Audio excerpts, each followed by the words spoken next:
Welcome, everybody, to the Pinstripe Chronicles. It's Robin Donald. We will be getting Bobby Tats momentarily. And today, we're going to be predicting our ideal opening day lineups, or we're going to give our ideal opening day lineups, and then we're probably going to predict what the actual lineup is going to be, as well as the spring is winding down. We got about a week to go. Things are looking up. For some players, we're going to see who makes the team, what position battles, and who gets the positions. But we are going to be giving our ideal lineups at the moment. And Bobby Tats has finally joined us. So good morning. Good morning. Good morning, Bobby Tats. And what's up to LI and FJ in the chat? So good to see we got some people here. So Donald, I will start with you. Give us your top three in batting order. Give me Anthony Volpe leading off. I like it. And then give me... Where do I put DJ LeMahieu?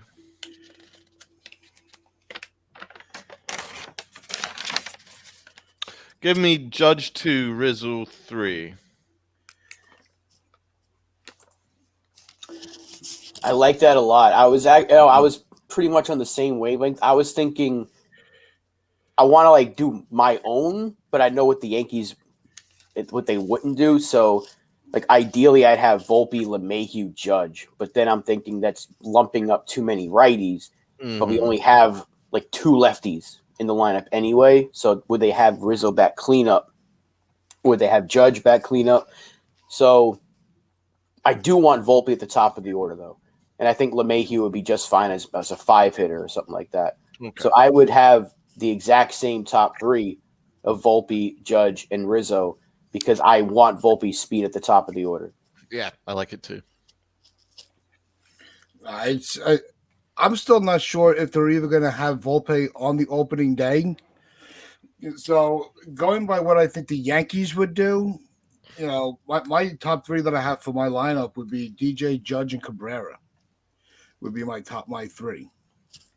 Because I keep Cabrera in the 3 spot because I have Stanton as my cleanup hitter. So you have that little bit of speed that can that contact hitter between Judge and Stanton. I think could be a positive. Now, where do you have Rizzo, if you don't mind me asking? Rizzo's batting 5th. Okay. I have him because of his back. I don't have him in the top 3. I have him in the middle because he's still a very big bat. But if I could get one less at bat from him, this is just for opening day. If I can get one less at bat, I think that's going to help him health wise. I could see that.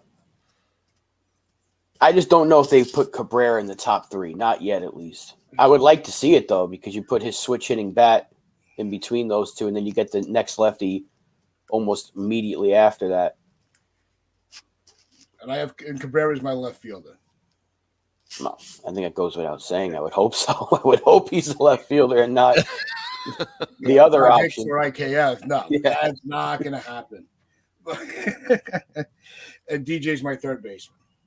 Okay. So, Donald, how about your 4, 5, 6? Okay. My 4-hitter Stanton, 5 LeMahieu, 6. Give me. I think Ozzie because of the lefty righty matchups. Probably want another lefty in there. Ozzie can switch that. So yeah, I'm gonna put him 6th. Yeah, I got Stanton, LeMahieu, and Torres. I think Torres is going to get the start in opening day. Oh, yeah, that's true. And I'm going to put him at 2nd. I got Volpe at short, and I got Torres at 2nd. And that's my 4, 5, 6. I think they got the contact in the middle with LeMahieu. And then Torres is he can be the hybrid depending on his week. Sometimes he's just power. Sometimes he can just become a contact guy. If Torres is in the lineup, he's going to be in that top 6. I highly doubt they're dropping him into that 7, 8, or 9 spot. It's a good point. No, I don't see them dropping him down too much. But you know, my 4, 5, 6 is Stanton in right, Rizzo at first, and Torres at second. So I think that Stanton's he's going to be locked into that cleanup hitter role. And as I said, I think Rizzo batting fifth is just as a back, preventive for his back. And Torres can still be a solid hitter. So I don't want to bury him in the lineup. So that's why I have him in the 6th spot. Makes sense. Train, for my lineup, I don't think Peraza is making the team out of the spring. I'm starting to get this bad feeling that they're going to send him to AAA because he's not hitting, and they're going to be like, well, he needs some at-bats, where Volpe has been killing it since day one. So they're going to give us Volpe, but they're not going to give us Peraza because they haven't made a move yet, and they're not going to bring like 17 infielders out of the spring. So I think someone's getting sent to AAA, and if you had to pick, which I think is a dumb decision to pick one or the other, if they're going to pick one, it's going to be Volpe. But I want to see Peraza. I just don't think right now. I think right now their decision is Volpe because the rumblings are starting to happen. Right? You're starting to hear it like, oh, he's getting a lot of praise from the higher ups. Aaron Boone was the one he's been kind of like all in on Volpe, and we haven't heard a lot of chatter about Peraza so far this spring. So I think if they're going to do anything, Volpe's going to come out of the spring as the shortstop, and they're going to send Peraza down, maybe to work him more at second base, and that might help their decision of who the future shortstop is. And because Peraza's bat just hasn't been there yet, they want to get him more at bats in this, maybe an extended spring or AAA at bats. That's how I feel it's going to happen. So, yeah, I think I agree that that's what they should do, but something's just telling me that they're going to stick with Peraza, because he already got the call up last year. I think they're going to roll the dice with him, saying, "All right, he just may have had a tough spring," because we know it's all there for him. I think if you don't have Volpe breathing down his neck, and rightfully so, Volpe should be the shortstop. But I think if you didn't have Volpe at camp this spring, something tells me we would see a lot better production from Peraza.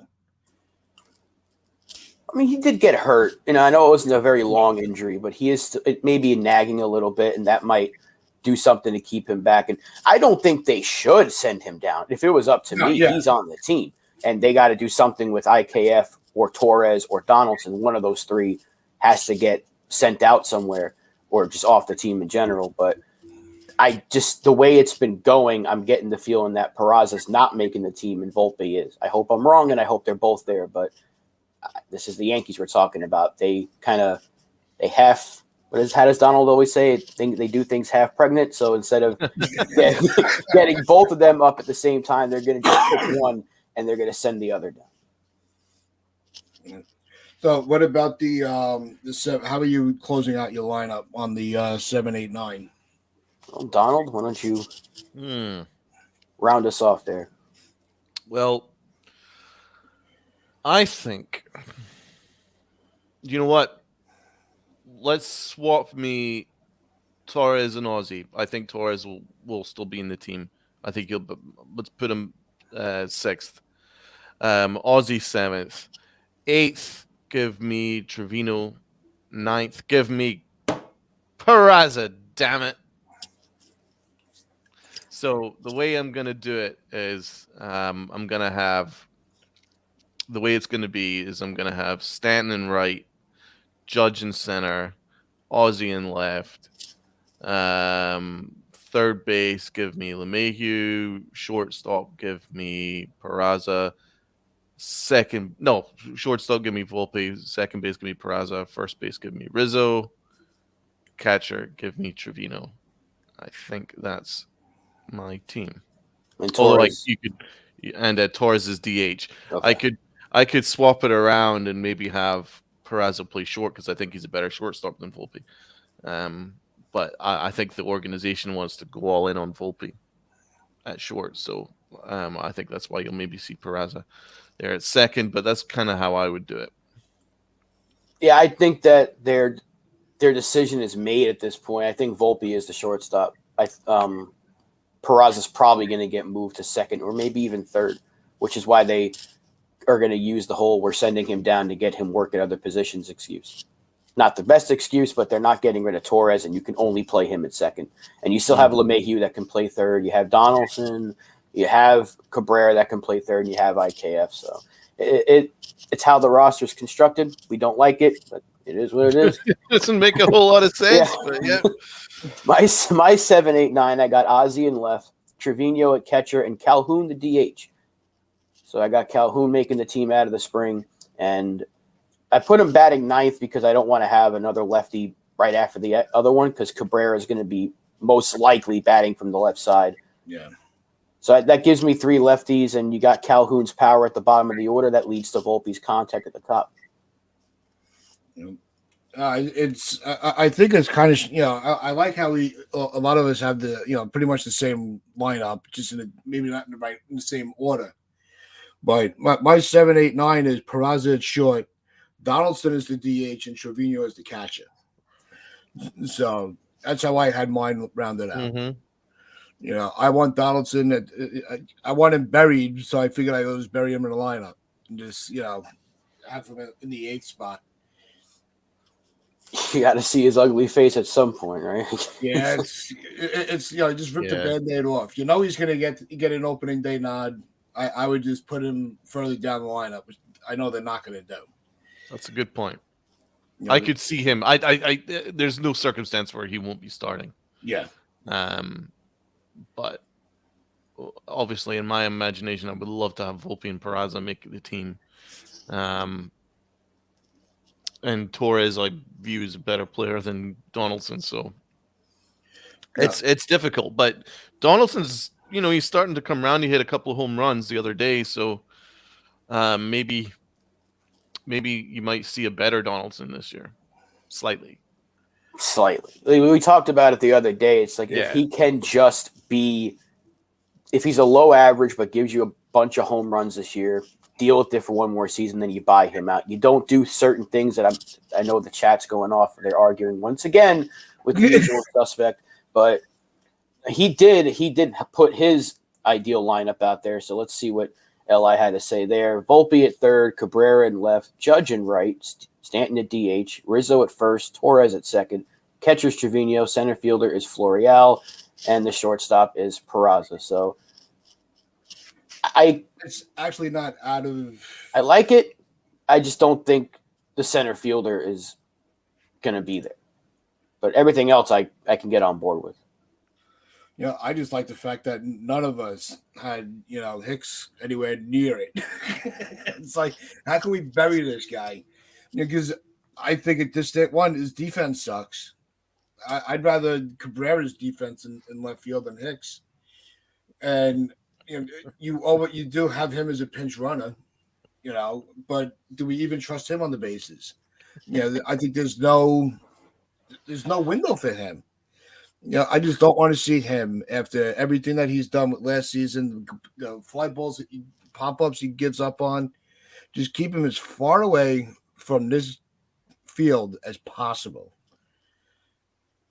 Yeah, Brad, you got me there with your comment about. Yeah. I don't want to put, but if you can't do that, because then he's going to curse the team forever. I mean, we're already kind of cursed, but if you stick Donaldson under the stadium, there's going to be the curse of the rainmaker, whatever the bringer of rain, which, as Lynn always calls him, the bringer of pain, because he doesn't do anything.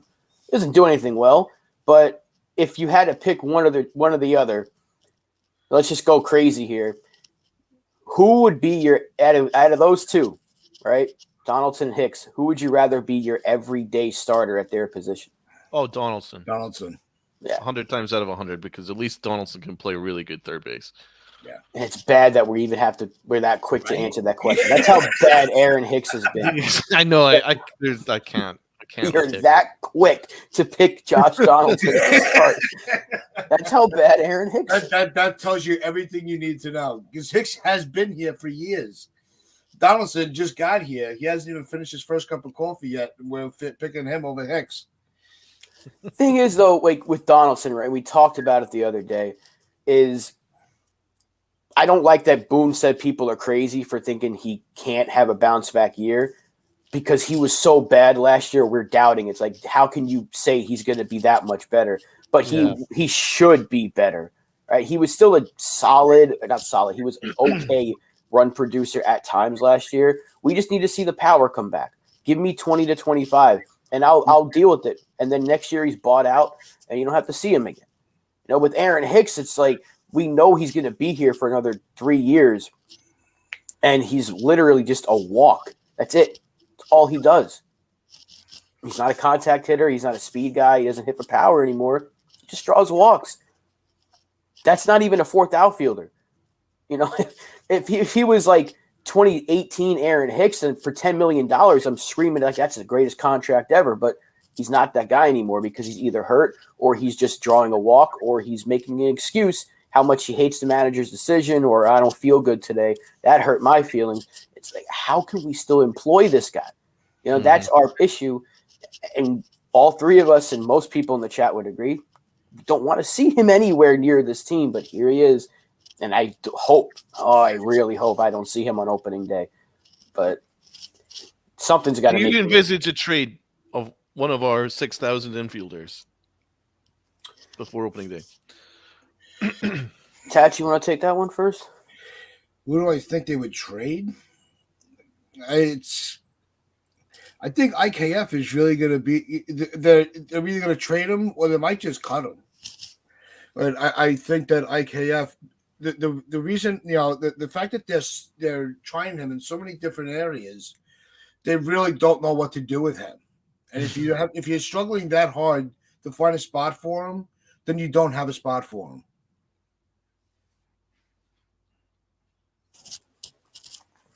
I mean, ideally, they trade IKF for whatever they can get, and that frees up a spot. We know Donaldson's not getting traded because the money And the age. Yeah, and nobody wants him. Torres would give you the most value, but there really isn't nothing out there that you can get right now. That it's like there is no player that I'm like, oh, we got to go get him for Gleyber Torres. I don't think that player exists at the moment. So I mean, IKF's probably the odd man out, but they seem to be locked into him being this new utility player, despite the fact that we have Cabrera, we have LeMahieu, and Wilmer Defoe is a switch hitter that can play every position also. So the idea of turning IKF into a utility player makes no sense to me. And I still feel like a team might take a chance on him for a 1-year stopgap, a team like Colorado or even the Dodgers, just to have him on their bench. But it hasn't happened. Guys ever come across the spring where we have so many like open positions? I mean, you can make the argument that there's about minimum 5 spots which are just going to be rotated around. I think there's actually more. Yeah. I mean, you're probably looking at, I think, in fact, all outfield positions are going to be rotated around. Third's going to be rotated around. Short's going to rotate it around. Second's going to rotate it around. That's at least 6 right now.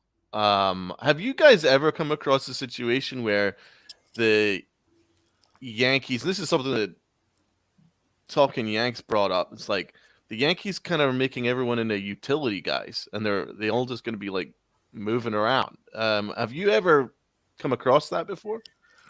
No. No, sometimes you'll have one, maybe you'll have a second guy that could, play a second position, but you're not.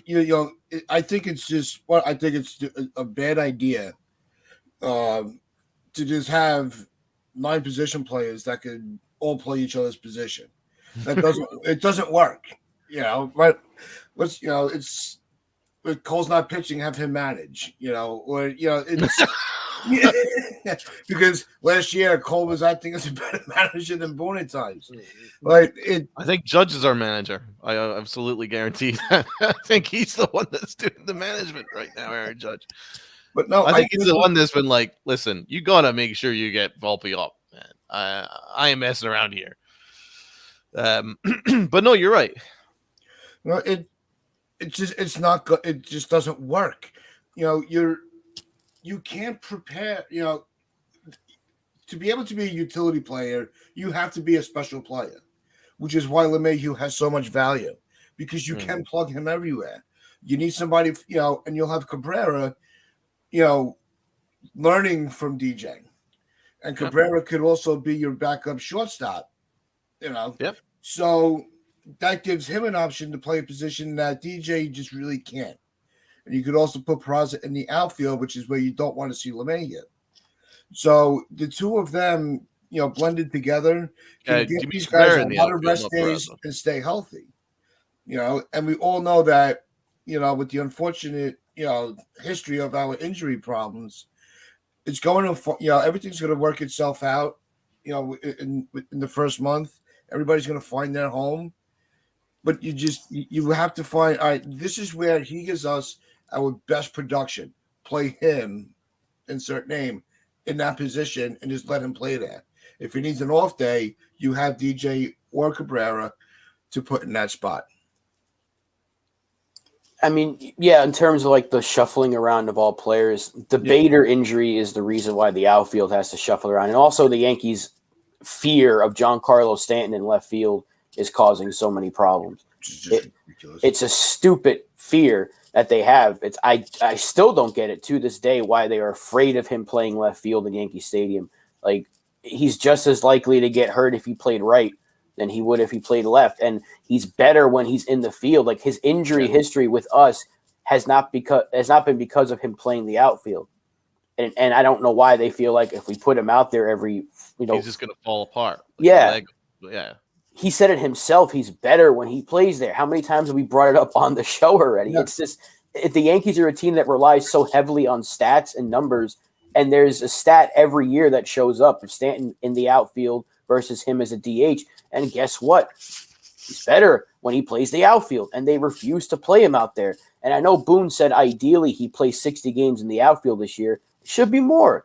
He should be your left fielder because then that solves so many problems. Because when Bader's healthy, who cares who's in left field? Because he's going to cover so much ground in center. Remember the 90s, right?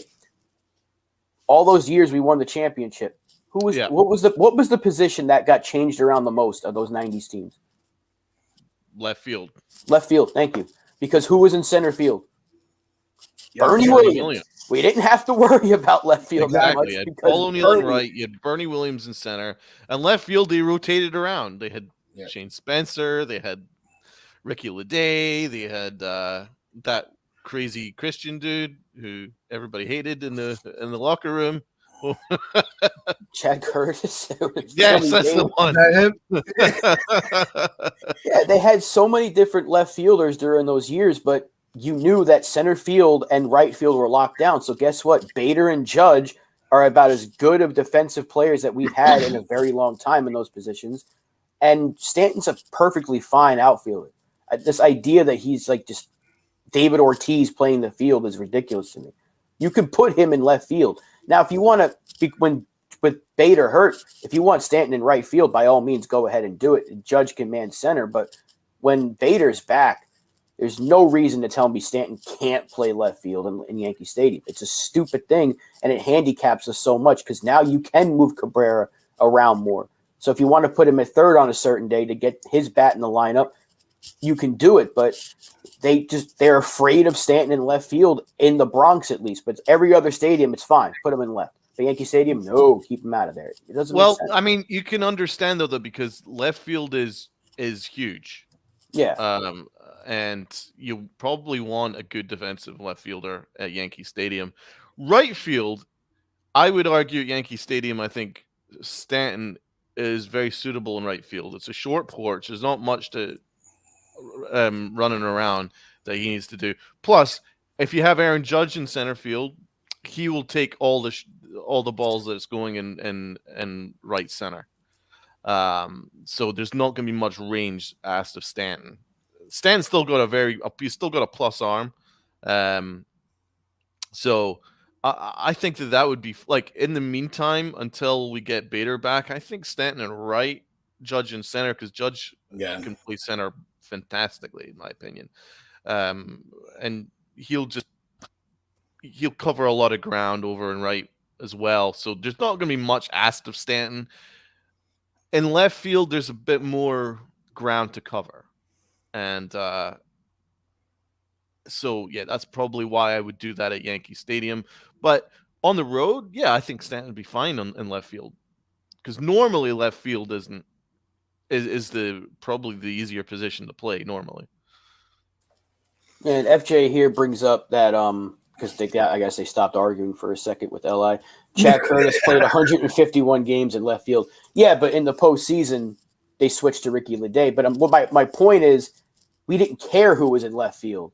Like you just said, Chad Curtis 151 games. That's how forgettable it was because we had one of the best center fielders, if not the best center fielder in baseball at the time. At least he was top 5. And then right field was anchored by Paul O'Neill. It didn't matter who was in left. You know, we stuck Ricky Leday out there at the playoffs. Shane Spencer would play from time to time as well. It didn't matter. We forget about Chad Curtis because he wasn't really great. And he wasn't good. It didn't matter. 151 games from Chad Curtis on a team that won 114 games, and we forget about it. All I know is Derek Jeter did not like him at all. And if the captain doesn't like you, you must be doing something wrong because Jeter was the ultimate teammate. So, but I'm just saying, I'm not saying like I get it with the injuries. You can put Stanton in right for now, but when we're healthy, if you can put Stanton in left field, just do it. And if he can't handle it, then okay, you shut me up. But I feel like he can do it because he's done it before for us. I just don't like that they're so afraid. They're playing scared before something happens. And it hasn't happened. There's been no evidence to say he's going to get hurt playing left field or he can't handle left field. Yeah, it's like saying, I'm not going to take the car out because I might get in an accident. You know, so you just don't do anything. You know, you got to, you know, sometimes you do what's necessary. You know, to go to work, you got to get in the car. You know, if you want production out of Stanton, you got to put him in the outfield. You know, and this is all, you know, if Bader was healthy, it really does change the whole dynamic of the argument because you're not grasping the straws for your outfield. You know, so, you know, you could have had, you know, it would just easily be, you know, Bader, Judge, and Stanton. You know, it's now that you have, you know, Calhoun in the mix, Cabrera, you know, who knows who else is going to get, you know, IKF, you know, maybe LeMahieu will play center field for all we know with these guys. But I don't think so. Not. Like, sometimes I'm like, you know, do I want to talk it into existence or just shut up? But if you're going to have he's never had an injury being Stanton where it's happened because of his defensive play. That's what makes it so puzzling on why there was so much hate for him. You know, plus no one knows their body's better than the player. No one knows their body. That set off this. No one knows your body better than the player. If Stanton himself says, "I want to play the outfield. It works better for me, getting my muscles moving, being part of the game. I feel better and healthy and more productive as a player if I'm playing the outfield." Why do the Yankees ignore what the player is saying? I mean, that's kind of, it's as simple as that. The smartest guy in the room. Yeah, I mean, I really think that they need to listen. And they also just need to, as you say, look at the stats, man. Like, the stats are pretty striking. When he is a regular player, when he is playing in the outfield, his batting numbers shoot right up. If he's a DH, So I think it's pretty clear that he's a better player when he's in the outfield. It's been proven time and time again. You know, I don't like the idea that he's got to be locked into DH. If let's say he plays 140 games, if he's healthy this year, he's going to play 140 games. That's just a random number I brought up. If 60 of those are in the outfield, which is what Boone put as the ideal number, that leaves you what? My math is bad. 80 games where he's got to be the DH, where you can have that position rotating around. You know, like you can use that to have. You can give Torres a day off from the field. You can give Judge a day off from the field.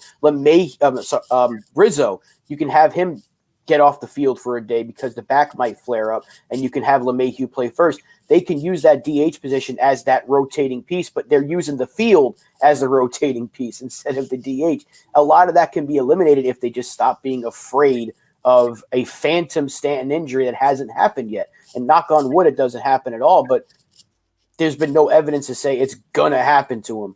He gets hurt running the bases probably because he's standing around all day waiting for his next at bat. Yep. I'm just so we've talked about this for 4 years now.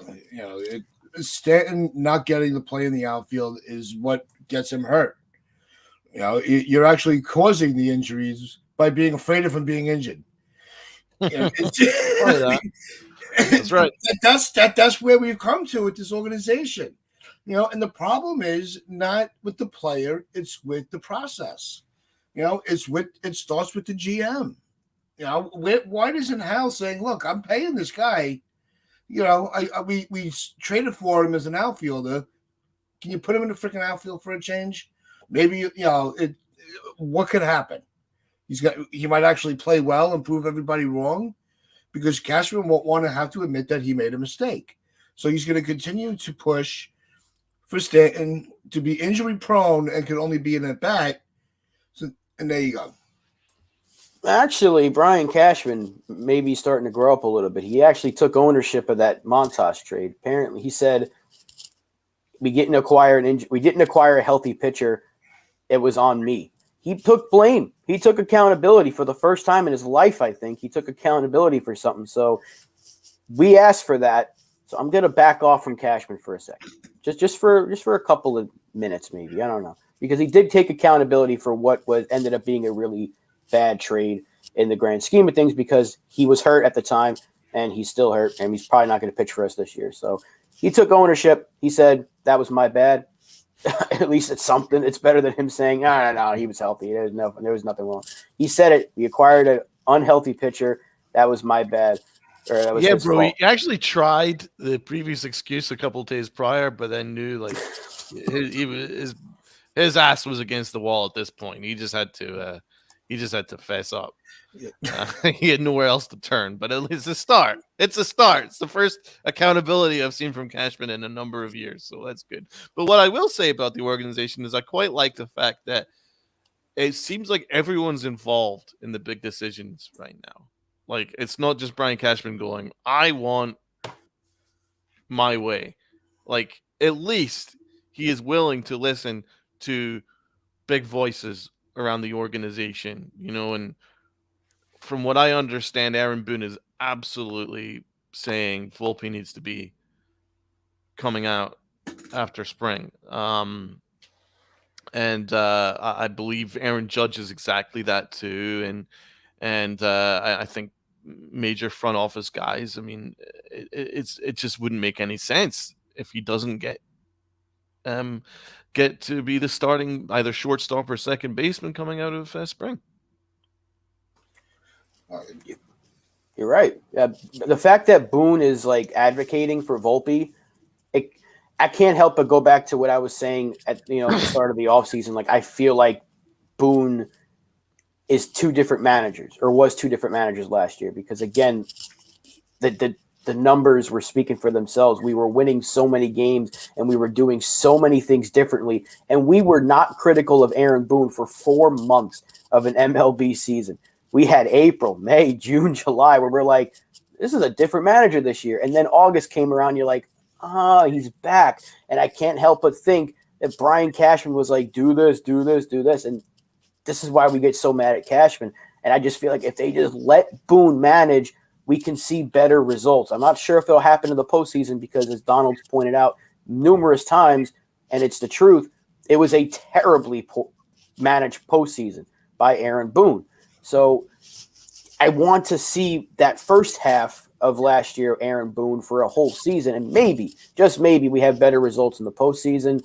But the fact that he's one of the guys that are advocating for Volpe tells me he knows what he's talking about. Yes, maybe you just got to listen to your manager sometimes instead of Brian Cashman says all. And then again, we talk about Sabian and Minaya all the time. I'm hoping those two can kind of be like the angel two angels on Cashman's devil's shoulders to tell him, do this, because having Volpe on the team is better than having him rot in AAA. And they are all arguing right now. Jesus, it happens every time. Steve's got a great point here. They have gone utility crazy. When analytics became in vogue, they went over the top with it and didn't have good analytic guys to interpret the stats. Utility players are fine, but you don't need 4. Yeah, I mean this is the comment of the day so far, man. So A+ for that. That's 100% what they're doing. They might even have more than 4 utility guys. Like they've got a ton at this point. But that's what it is. I think they've gone utility crazy. I think they're like, well, let's just move everyone around. And it's like, oh, it's going to be more versatility and things like that. But, sometimes you don't need a jack of all trades. Sometimes you want someone who's a master at one position and just keep them at that one position. So, so far, the only guy that looks like he's going to be locked into one position is going to be Anthony Rizzo. That makes no sense to me at all. How could you have just one guy that is going to be playing at the one position all year, and then everyone else, including Aaron Judge, is the best right fielder in the game, in my opinion, beside Mookie Betts. He's going to be moving all over around. Maybe try him in left, maybe try him center, maybe try him somewhere else. God knows what they're going to do with him. So they've gone kind of crazy with this stuff. But yeah, great point there. I also liked his point here. Less room to cover and right for Stan. That's exactly my point. So you spot on there. And yeah, we've got another battle going on in the chat with LI once again going with Patrick Corbin and the same old thing. Clearly, he hasn't listened to Rob's advice and Tat's advice in the last show where they were like, come on, give us something new. Give us a new trade, LI. But no. It's still Patrick Corbin. Patrick Corbin is $25 million. Why did you can't trade your veterans to sign a veteran. What's the point of getting younger? You're not making any sense. I want it to make sense, but it just doesn't. It really does not make any sense. Not getting Corbin in free agency was one of the best moves this team has done in a while. That was one of the best misses that we've had because he's been trash. He is not a good pitcher. He was a flash in the pan that was able to get paid on a contract after having 1 or 2 good seasons, then has been crap ever since. But the whole thing about LI's trade with Corbin is he wants to dump the salary of Donaldson and Hicks this year. So you're going to save about like $12 million this year. But next year, you still have to pay Patrick Corbin. So if you add up the numbers, total numbers, Hicks and Donaldson this year is 35. Next year, it would be, I think, a total of 18 on the luxury tax. But Corbin's going to be getting paid like 46 total for 2 years. You want to pitch him out of the bullpen, LI. So you want a $23 million bullpen arm when we just got off of 2 bad bullpen contracts in Britton and Chapman. And you want to bring in another one, but you also want to trade Wandy Peralta, who's a very good lefty bullpen arm. You want to trade him, and you want to trade Trevino. You want to trade all of these guys, but you want to bring in Patrick freaking Corbin for $23 million to pitch out of the bullpen? That's why your trade is complete and utter nonsense, because I would rather give Donaldson and Hicks the year to see if one of those 2 guys can bounce back rather than saying Patrick Corbin's going to pitch for me 1 or 2 innings because he's not good. And I'm not paying a relief pitcher $23 goddamn million. I'd rather pay Donaldson 25 and hope he hits 25 home runs this year. $1 million for each home run. There you go. I would rather deal with that for a season than Patrick Corbin flunking in the bullpen 2-3 days for $23 million. That's why your whole idea to save money. Why didn't they just go? Which reliever would be worth $25 million? Which reliever would be worth $25 million? We already paid Aroldis Chapman $15 to be the worst closer we've probably ever had. So why would you then pay $25 for someone who'd be a long reliever? Because he wouldn't be anywhere near a setup man spot or a closer spot. You don't want him pitching in any big games. You don't want him pitching in any games at all. So why would you why would you then allocate $25 million? And how does that actually help your team? This whole money drop. I already saw them. I'm getting pissed now. Look at the earlier in the chat when he said LeMahieu's contract is trash. It's not trash. That's what, $15 million for someone who's one of the best hitters in all of baseball. Yeah, that ain't trash. Sorry, it's someone that can play really well in like 3 positions. Yeah, that ain't trash. Yeah, why would you dump that? Well, first of all, he's also got a partial no trade clause, so he'll never ever accept a trade to the fucking Arizona Diamondbacks. That's ridiculous. And then 2, he's much more valuable than Patrick Corbin. So it's like such a stupid trade. It really is. It's just freaking stupid. He wants to save. I want to get to this comment here too, but he wants to save $12 million this year. For who? Who are you getting now at this point in the season that you're going to use that money for? There's nobody. You're not trading for Brian Reynolds. We've already discussed this, and he wouldn't cost you $12 million anyway. There's no other outfield or a player you're gonna need that money for. You might as well just stick with Hicks and Donaldson for the year and hope that one of those two have a bounce back season instead of taking on Corbin's annoyingly bad contract to pitch him out of the bullpen. It doesn't make sense. Even if you said he was your 5th starter, that would still be bad because you're paying him Rodon type of money for a bad number 5 starter. When I think we've already seen that Schmidt's the better option and Herman's a better option at this point than Corbin. So there's no thing you can tell me. There's nothing you can tell me that would make me agree with you that we should take on Patrick Corbin for 2 years, not 1, 2 years to pitch him out of the bullpen. It's a terrible trade, and it has been since the first time you brought it up like a year ago. So it's not happening. They're not trading LeMahieu. They're not trading Stanton. They're not trading their entire team away to start Estevan Florial and pitch Patrick Corbin out of the bullpen. It's just not happening, LI. So please get some new trades, and we can discuss those. But we're going to tell you every single time. Every time I see acquire Patrick Corbin, I'm going to tell you it's a terrible trade.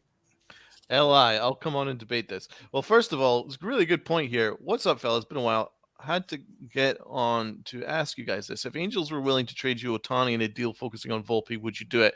I would say no. Here's why I say no. Volpe, you've got under control for the next 10 years at least, right? At minimum cost. And he's someone that has the upside to be the kind of shortstop that we've been dreaming of since Derek Jeter. Obviously, he's never going to be Derek Jeter, but a very good shortstop. And that's what we're looking for. Trading for Ohtani, who's going to cost an absolute fortune. You're probably talking about 40, 50 million a year. And what does he actually solve? Because he'd be a DH slash starter. Well, we're kind of good for starting pitching once everyone kind of gets healthy. And we've got a ton of DHs. So if Ohtani could play an excellent left field, I'd maybe consider having that conversation. But no, also, it just doesn't make sense financially. You're never going to pay $50 million for that, plus all the other massive contracts that we have. So give me Anthony Volpe under control for a long time. So I would actually reject that trade. Yeah, I mean, if there was a guarantee that you'd get him for less than 50 a year, I think they would entertain the idea, and they just be like, all right, well, we'll have Peraza play short, but it would probably take Peraza as well. Like, you're thinking if the deal's centered around Volpe and you get to keep Peraza, I might think about it. And if I was guaranteed I get Ohtani for another, 7 or 8 years, because this dude's insane. But they've already invested so much of their future in Anthony Volpe. Plus, I believe they offered him in the trade last year for Ohtani. They had to have, because the Yankees put out a huge offer for Ohtani, apparently. We just don't know what the offer was, but they were one of those teams that put in an offer for him. So I would like to think he was part of it, because there's no way that the Angels would say yes if he wasn't. Yeah, I don't think the details came out, but it was reported that the Yankees showed some serious interest in Ohtani. But if they didn't offer him for Juan Soto, I don't think they – I mean, I would take Ohtani on this team in a heartbeat, but I'm all in on Volpe at this point. So I'm going to say no, but I could definitely I would live with it if we got. I wouldn't be upset if we got Shohei Ohtani. I'll tell you that right now. But I truly feel like I know it's not part of the question. I feel like he's going to be a Met next year. So Nicky, you're going to get a hell of a player next season. Yeah. No, I think that the Yankees are not going to pay as much as the value is there. You'll make your money back on your sales and all your merch and all that shit. But I just don't see. I think Ohtani is going to get a he's going to get a $600 million contract. He's going to get $300 million just because he's a this two-way player. He's going to get paid part of it as a hitter and part of it as a pitcher, and it's going to be a combined contract. That's how they're going to value it. That would not surprise me. So what does that come to per year? Like how many years you're giving him? You're giving him 10 for 600? Yeah. Damn. I think that's not happening, man. I can't see it. If Cohen offered that, would that surprise you? No, but I don't even think Steve Cohen's that crazy because he's still kind of. Steve Cohen's insane. No, but he's still a little mindful of his payroll, even though he went over his own threshold. He still doesn't want to add too much, and I think they're going to have money coming off the books anyway next year. I don't think he gets 60 per year. I think that's even for Steve Cohen. That's I think a little 50. insane. 50 might be the cap. 50 over 9 years, something like that. And you did give Verlander 43, so yeah. for 2 years. Cohen is he's nuts. He really is. Well, what I will say about credit to him though, for one thing here is I like the student pricing plan that he's going to bring in to Citi Field. I think that's pretty cool. Like students can get in for $15. It's a great deal. That is awesome. It's a very good deal. And you see some of the freaking value in their giveaways this year. I'm gonna look some of it, but it almost makes the Yankee giveaways like Dollar Store. He's got some premier giveaways coming up this year. Well, he knows that people are going to go watch that team play, and they're going to be selling out pretty much every home game, I would think, or close to a sellout. And meanwhile, we got a new burger at Yankee Stadium, the Judge Burger. What's the secret sauce on that, by the way? They're only selling 99 per game, but there's some secret sauce. I don't think I want to know what that is. But I wouldn't want to know. It doesn't look very appetizing for $19. $20 burger. You know what? I'm gonna go and get it. I will get it, and I will test it out because I want that little 99 flag. I want a little 99 flag. Yeah, the chances of you get actually, with the amount of that's true. You get 40,000 people at the stadium. They're looking at that's right. There's only 99 people that can get it. We all know what area of the stadium those 99 will be. That's I paid $1,000 for a ticket. I want the burger. That's a very good point. You have to fight your way to the front of the line. Sneak into the legacy suite and try to get. On another note, I watched the game yesterday, and it was finished before it really began. It was all done and dusted like in 2 hours tops. I've never seen anything quite like it. It's like they're playing in fast forward. Yeah, I don't get it. I'm like, you blink and it's over. I know. Then change the start times. Start the games at 8:00. Because you figure at 7:00 somebody gets home, they gotta wash up, have dinner, clean up, put the kids to bed. By the time he sits down, it's the ninth inning. That's exactly what it is. It's true, man. Like yesterday, I think I turned the game on 25 minutes after first pitch, and we were already in the bottom of the fourth. I mean, going through 4 innings in 25 minutes is absolutely crazy to me, man. Like normally you'd be just starting the top of the second at this point, but it's like you've already finished half the game in half an hour. I mean, this is like quicker than basketball, and I don't know. I started to tune out because the turbo pitching that was going on, I was starting to lose interest because it was just like bang, bang, bang, bang, bang. I couldn't really take in what was going on. I couldn't really take in like what pitches were being thrown, what the what the batter's strategy is or anything like that, because I like to think. I like to think when I'm watching baseball, because it's a thinking man's sport. But this turbo thing, I started to tune out and I ignored it, and I was like kind of like half like paying attention, even though I was locked in. And then I'm like, oh no, this is too much. This is too much. It's giving me a headache with all this like it's every 20 seconds. It's like it's like the scene in Elf when he's throwing a snowball. That's what it's like. What it was like. It is like, quick. Jesus. It is. It's so quick. And I know, like they could change the clock a little bit to give them a little more time between pitches, but they're all in on it. They got commercials now. They got Buck Showalter has a commercial with I don't know who it was, but Nestor and Trevino have a commercial about the speeding up the game. Bryan Cranston.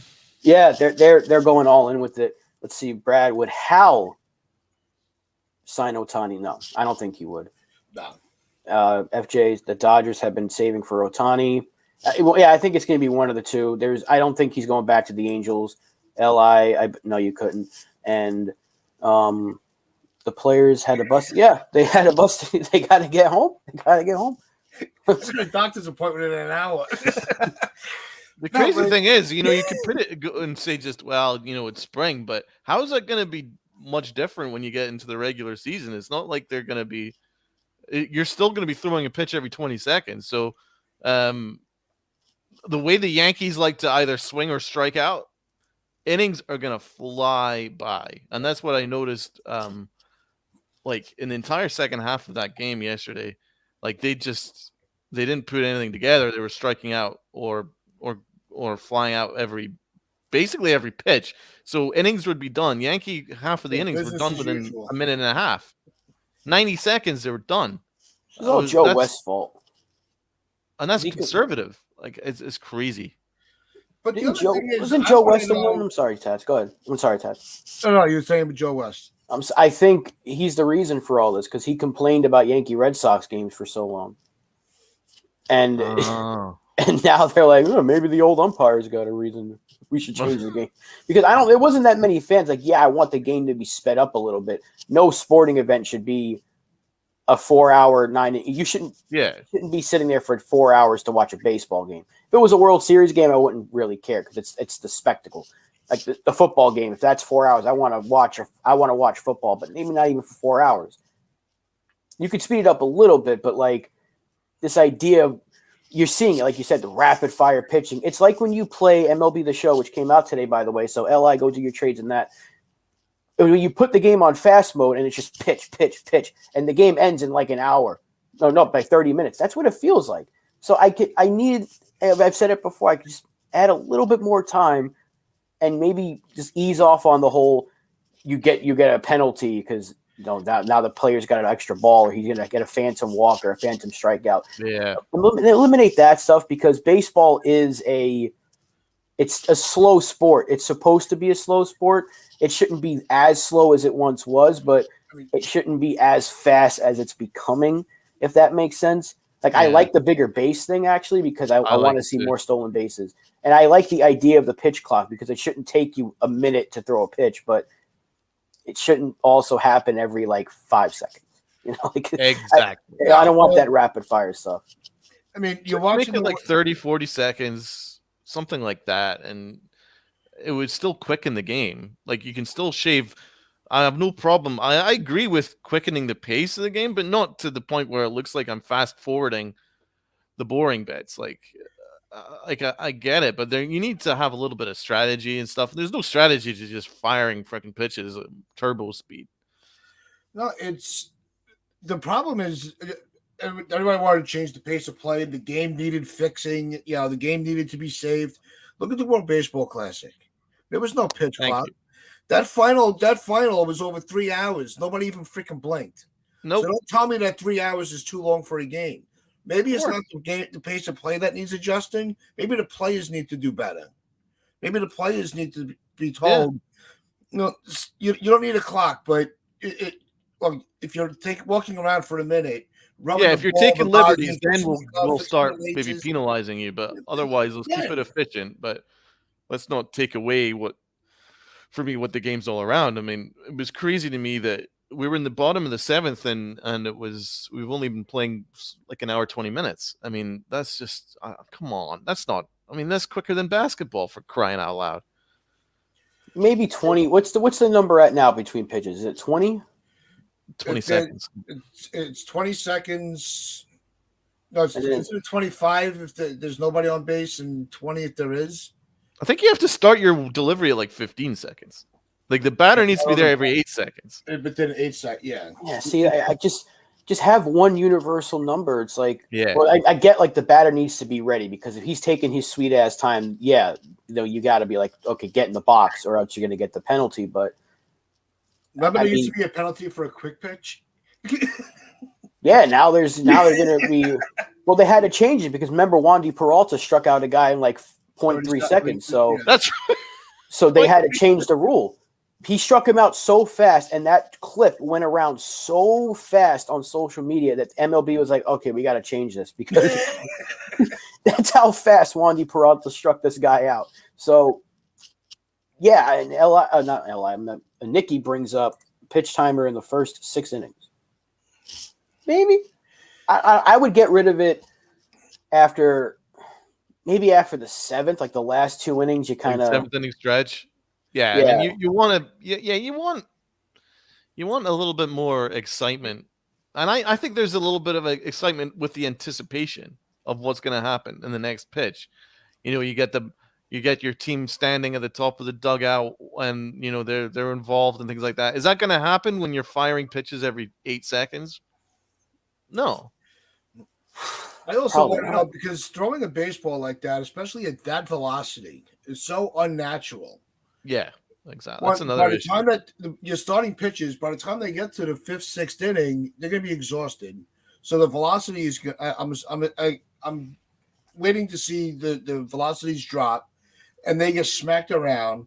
Their ERA goes up 2-3 points, and then we're all screaming that they're making so much money. Or they're going to actually blow their arms out trying to match the velocity, even though that they can't. They're not getting the time to kind of stretch their arm out. Some pitchers do prefer working quick, though. Cole doesn't seem to have an issue with it so far, and he's a guy that complains about everything. So he's been okay with it. Nestor Cortez can work any pace he wants. So I'm just using Yankee players. But a lot of guys that are coming up, that are going to be stars in the league this year, next year, they're used to it at this point because they had it in the minors. So I think that's what Major League Baseball is banking on. Is like, well, the future stars of this game are going to be okay. But you're seeing a lot of veterans are the ones that are getting the penalties. Like Severino got penalized the other day, I think.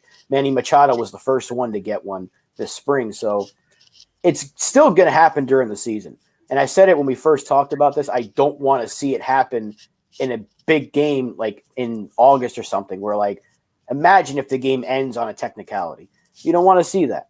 So I think they can adjust some rules, but for now, I'm kind of okay with it. I can appreciate some of the fast pace, but I'm still a baseball fan, and I've been a fan for my entire life. So I still want to see a little bit of that slowdown. Like, I can appreciate a slow game, but I can also deal with the fast pace. I need it kind of to meet in the middle there. Yeah. Give him a little more time to throw between each pitch. It doesn't need to be happening every 6 seconds. Fume.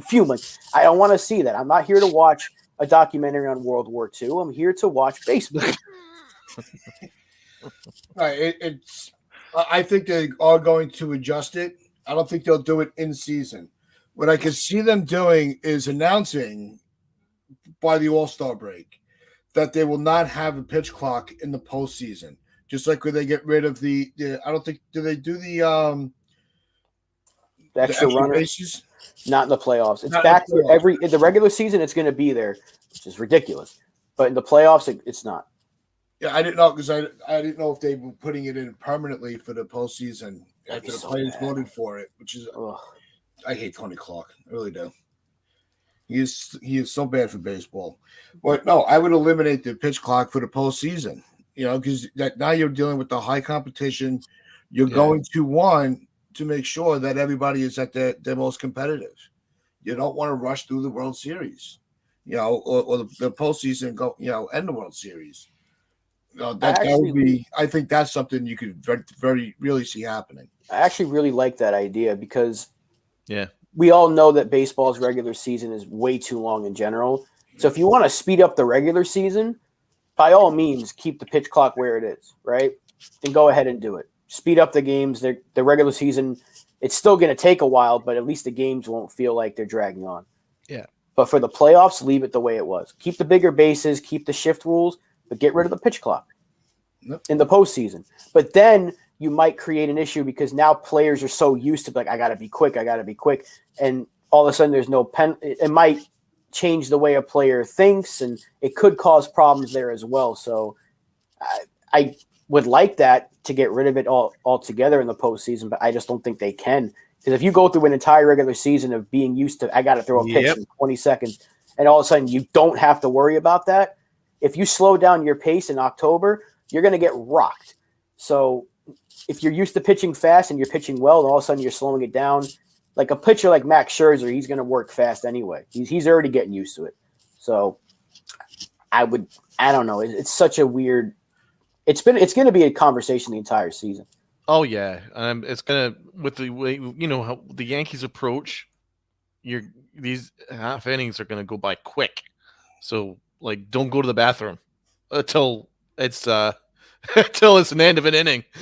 Keep it quick because you're gonna miss a lot of the game.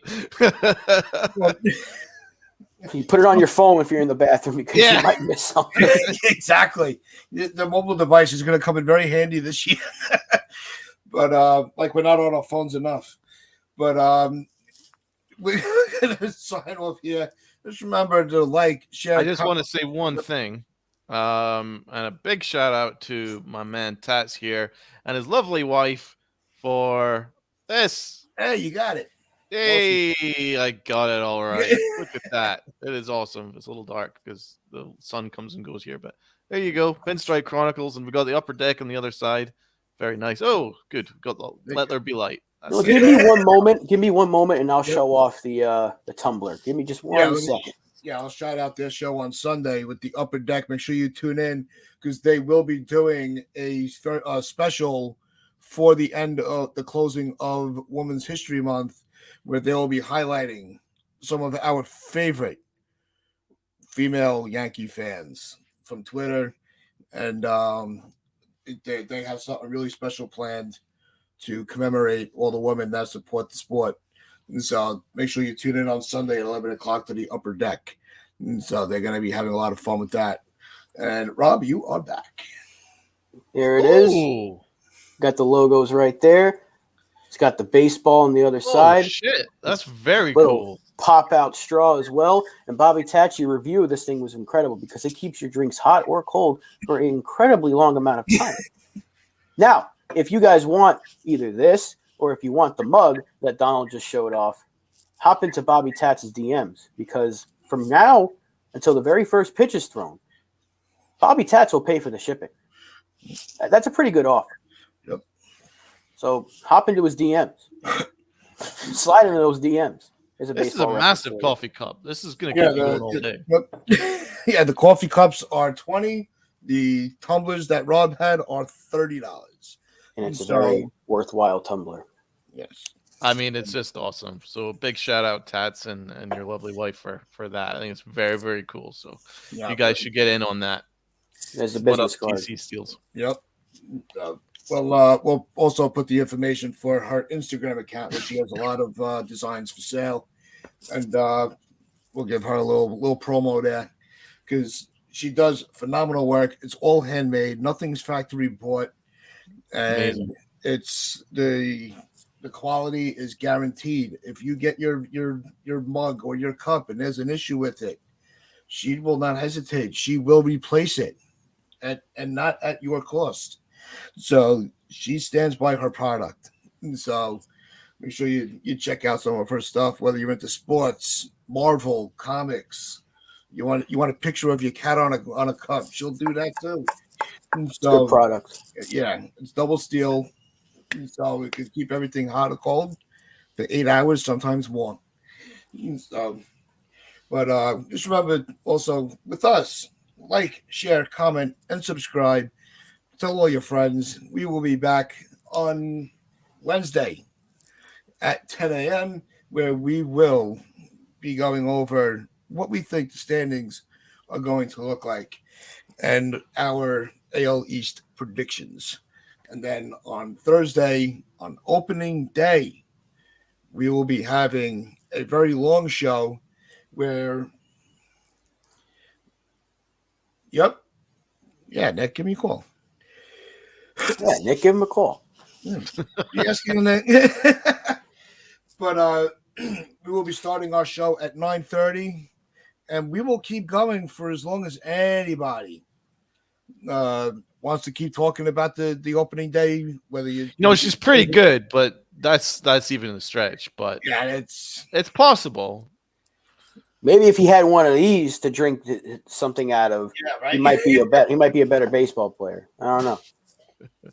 But even for Aaron Hicks, he needs a hell of a lot more than a tumbler, my guy. Yeah, he needs a tumbler, needs a mug, he needs a hit to the head.